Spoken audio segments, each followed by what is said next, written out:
gon' tune in cause the showtime. Go ahead and call the gang up for the one time. Rap food rhyme, got them on the line. And my life's still great, I'm doing just fine. Hands up. Moving down to the business tech situation. So Apple WWDC 2024 happened.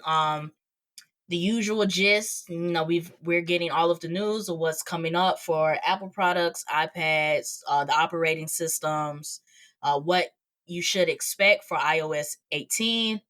And we got some interesting products surrounding AI. So, and then Apple doesn't use the term AI. it's called Apple Intelligence. There we go. Their own AI. It's still AI. It's still artificial intelligence. They're just not calling it artificial intelligence. But we got that, and just a fun topic. We have to turn our eyes back to Twitter, now known as X, that just implemented the feature of hiding likes. So I do want to start with Apple WWDC first, and to get into this Apple Intelligence, because I feel like that's the most interesting thing that came out of the showcase. Last year, their big thing was the Apple Vision Pro. This year is Apple Intelligence, and they are also implementing Chat GPT in Siri. So when you update your phone to iOS 18, you will get Chat GPT for free. I'm interested with Chat GPT because it is now the fad. AI is a marketing tool. It's the fad. It's been going on for 3 years now? Yeah, it's been Because getting. it really wasn't. It's getting pretty big. In the recent years, it is getting pretty big. Yeah. It's the new term. It's almost as if it's taking over from VR and it's now the new tech thing. All the startups are following it. And I'm like, okay, so Siri got an upgrade. Are we finna start using Siri to write our papers and stuff of that nature? So let me like get we've in. already been using it. Did you watch the video? Did you watch the 5-minute video on what Apple Intelligence is supposed to entail? Or at least what they're showing us what it's supposed Give me to the run entail? through. Because I watched the video. The writing thing was the first thing that they showed. So they are implementing the way they showed it. You type the email. They have 3 different options on how they can reword this email. You want to make it friendlier. You want to make it more precise. Oh, you type this whole thing, but I really just want to send the bullet points. It does all of that for you. Rewording, word choice, finding, these are the top 4 most important things to pull out of this email. This is what you should send instead. So they touched on that first. Then they got into that's useful. Natural language with Siri. So right now you talk to Siri, you say something wrong or you say something that doesn't sound quite right, and then Siri's always like, sorry, I didn't get that. What did you mean? The natural language thing with Siri is that you can say, basically whatever, and Siri can, basically pick up what you're putting down. Like, you don't have to be so precise. Like, even if you misword something or you say it the wrong way, they have built it to where, like, you don't have to, like, she's picking up what you're trying to say, whether you're saying it in the wrong way or not. So marketing aside, basically in the machine learning process, they had a lot of people with different dialects, different slang, Right. who ain't the most articulate come in, and Siri's able to understand it now. Okay. Right. So, like, Nice. basically, if I'm asking Siri, hey, Siri, where's whatchamacallit? Oh, I mean this, that, and the third. Siri can pick up on the fact that I meant this, that, and the third, instead of, sorry, I didn't get that. Or whatever they do now. They gave the machine learning a lot more examples of speech. Okay. Nice. They also added, you can type to Siri now. It's not, talk to Siri. You can type if you want to do something in private. They showed that. The other stuff were kind of like fun things that they got the custom emoji generation where you can type in something and it just makes you an emoji. They got custom image generation. If I just want to make up an image, they can do that. They've made it more, they've integrated something with the photos where it's more recognizable for, like, the people that you have. It allows the search to be more specific. Like, if I had a picture on my phone with Ron with his firebending shirt on, I could type that in, and it would find the photo or the closest thing to it. So I know Google Photos does that. Like it recognizes your face. If I go to my Google Photos right now and type your name, But because can you it type knows in like but can you type in Portia wearing Sailor Moon t-shirt inside of Google Photos and it pops up? it may not do that. I could probably do Porsche in like yellow, and if the shirt has yellow in it, it'll find that. So what this is doing is that I could type in Ron with, or Ron standing on top of, or Ron doing this, or Ron wearing And it will this, recognize and it it. will recognize it and pull up those photos. That's not bad. That's not bad. They also have for the image wand thing, and this is more for like anybody who uses like the iPads or even your phone to like draw and sketch and stuff. The marketing that they did for was that somebody had drew a rough sketch of a building. They used this design thing, so it went from the sketch to like a realistic design of what it might look like. And which I feel like it might be interested as anybody who's in architect or like what is it called? Civil engineering or something like that, like going Yeah, from the sketch of what architectural it design and all that. right, Yeah. what it's actually like if you wanted to show somebody what it would actually look like. They have stuff like that. They also mention, because I think with the big thing going on with AI is privacy and safety. So they did mention that this whole Apple intelligence thing was designed with privacy in mind. I didn't read the fine print of what that means, but I would give them this. At least they touched on it, Right. because we've been seeing a lot of issues with like AI, deep fakes, the recent debacle with Megan Thee Stallion and that deep fake video. Like it's like it's like AI, like you showed all this fun emoji stuff, but like are y'all paying attention to like the security stuff surrounding AI? So at least they said something. The Taylor Swift stuff is what really set it off. That's when it started making national news. But they have been doing it, and my whole thing, Because I hate that it took something happening to Taylor Swift for y'all to take this seriously, because people were getting deep fake before that. Like it had happened to Oprah, it happened to Zendaya, and it happened to a couple other black yeah, actresses and things. And it took a deep fake of Taylor Swift for everybody to get on board and be like, hey, this AI thing is getting out of hand. here's the funny thing. They call it deep fakes and we use all this terminology, but let's just be honest. 15 years ago when I was in middle school, and sorry mom, but back when pornography was big, you could easily find a picture where they attached some random celebrity to some porn star's face and edited the coloring. It's just back then it was so, I guess you could say, inaccurate, fake looking, that you didn't call it anything. But this is stuff that's been existing. It's just now the technology is so good that it's hard to And separate the real from the fake. it's easily accessible too, because I remember those days, but that was like when everybody was playing with like Photoshop and stuff like that, and like Yeah, Photoshop, Pixart and everything right? else. Like some of those tools to do something of that nature wasn't easy to do. This wasn't just somebody could wake up in the morning and be like, oh, let me go learn Photoshop in three Exactly. hours. Like I'll give exactly. this AI stuff is so easily accessible, and then like and with that, with like the growings of social media and how people are using that for their news and like for their updates and things like that, that is getting harder to separate what's fake on the internet and what's real. And that's the thing. Like I know even with like Google/Samsung, but they've been marketing into Google Photos, and it's been around for like 6 months now. Where like when there's an edited picture, Google will immediately put like a star to the bottom left hand corner of the image, like a immediate watermark, so anybody who looks at it knows it's edited. I feel like we just need that across the board. I feel like Instagram Mm-hmm. needs to get that. Facebook, everybody. I like the community notes in Twitter. I feel like everybody needs some community notes to let us know if this news is fake and have proof to know that it's fake. And I think Right. for every picture, now here's the thing that's going to suck, because we like fake pictures. We just don't like it when it's not our own intention to make the fake picture. We've been enjoying Kim Kardashian and everybody else using an edited picture where we smooth her skin, hide the scars and everything else. So the issue is Mm-hmm. getting even those people and those companies to accept the fact that now anything that's edited, I don't care if you're trying to sell some underwear with Justin Bieber's bulge on it. Remember that whole debacle like 4 or 5 years ago? Yeah. You remember that? He got mad because they added a bulge. Now it wasn't AI, but because he didn't want it to happen, that's when it became an issue. But everybody else thought it was real. Yeah. Are we going to start holding even these media companies that that purposely put in edited pictures out, are we going to add some watermarks? Are I we just going to have all down Instagram? This is not how that person looks. This is not how that building looks. You want to see the original image? Here's the original. Here's the edited. And we're just going to keep it like that. I'm cool with that.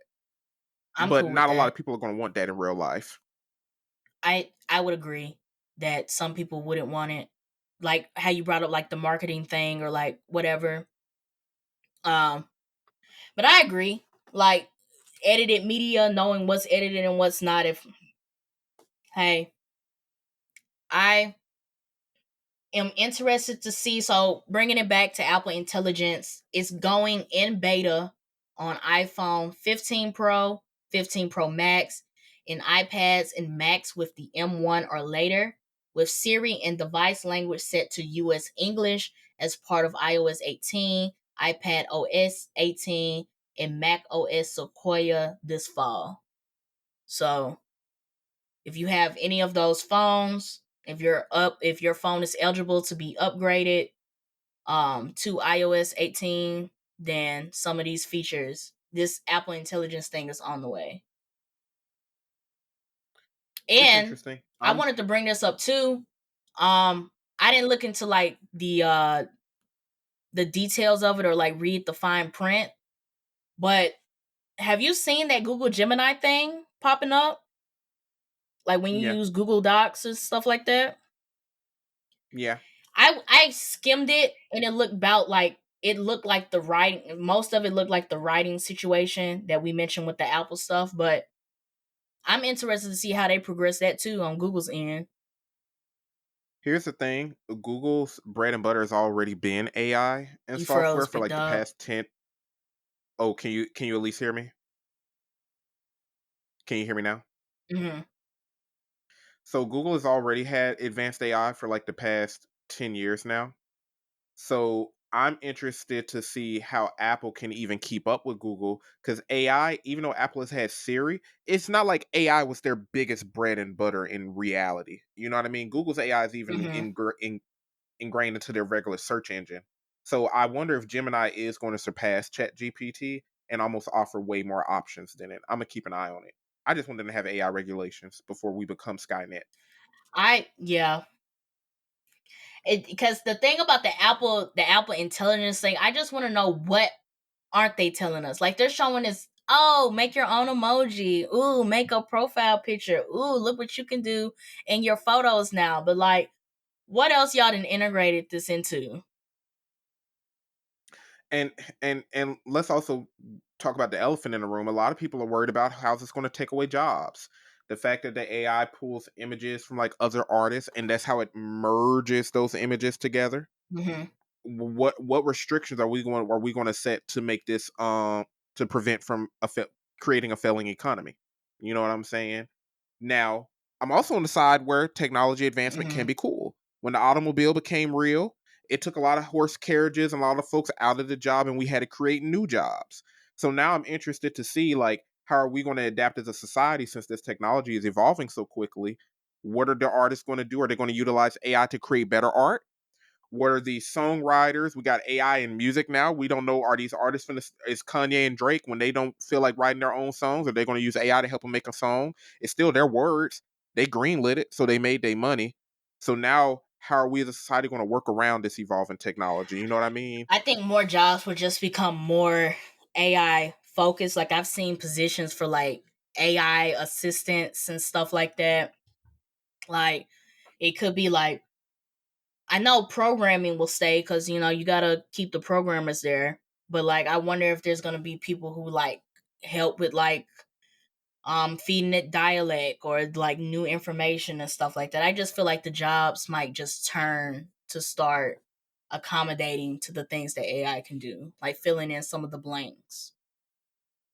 Exactly, because a lot of writers and a lot of artists are like it could take their jobs, but if they take advantage of the AI, it makes your job easier and more effective in a way. Because yeah, if Hmm. AI can say, I see what you were trying to draw. Here's the finished design. Now you skipped past what, like 5 hours of work. And now with that Hmm. finalized design, you can add the human aspect to it and make it even better. You see what I'm saying? So Yeah. maybe that's going to be the fine tuning even for writers. Yeah, content, all these streaming platforms, they're trying to produce like 20 shows a year.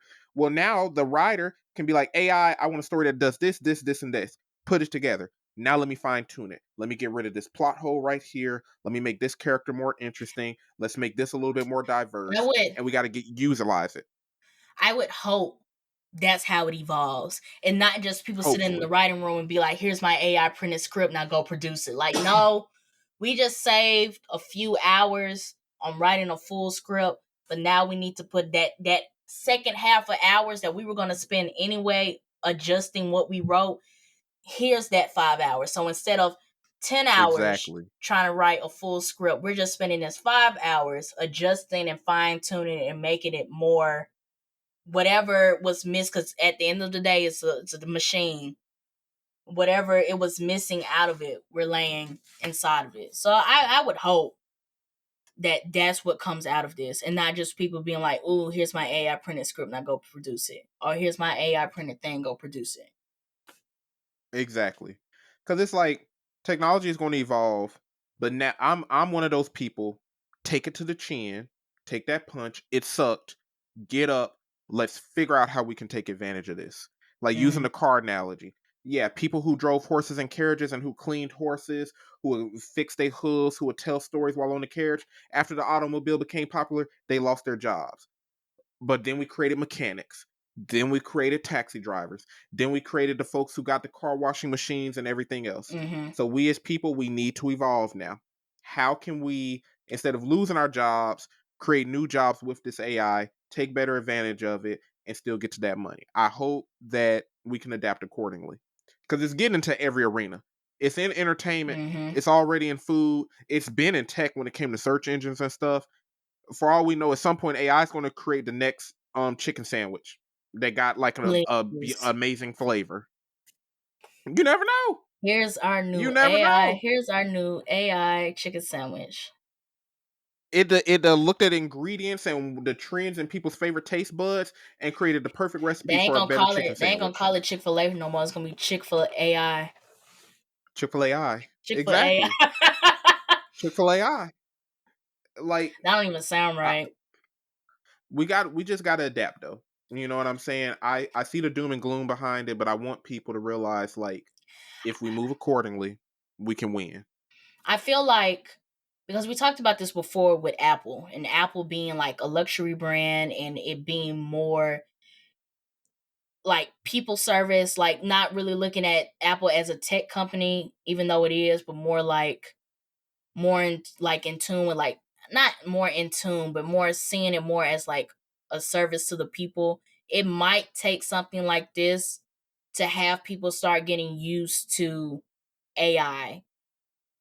Like Apple, Once the like the way that Apple is promoting it, like look at all these fun things that you can do with AI. So now we're slowly luring people into AI and the different things that you can do with it. It's instead of being so tech heavy about yeah, AI, once it might once the it. general keep going. You my bad. No, I was about to say the same thing you said. Like once the general consumer, starts experiencing the things that you can do with AI, and it, like you said, it's not all doom and gloom. Like that, I think that's what is going to take for more people to start becoming more accustomed and more comfortable with AI. It's doing shit like this. It's making my own emoji with AI in my iPhone. Exactly. Shoot, just look at when artists went digital. Like 30, 40, 50, 60. I don't know how long it's been. When artists had to stop drawing and they had to start drawing on screens, the ones who were drawing was like, "Oh my gosh, this will never be big. How dare y'all use that? It's going to get rid of our jobs." Now, guess what? People are making Pixar and DreamWorks movies on those Apple Tower computers. Yeah, You just got to adapt. And you yeah. got to be aware that you can adapt. And like you said before, use the tools to your advantage. Mm-hmm. So I feel like they're calling it anime to get the buzz. And in the back of y'all heads, y'all know this is not an anime. You know that this is a American animated series, but because y'all need to sell, let's slap anime on it. And I know some of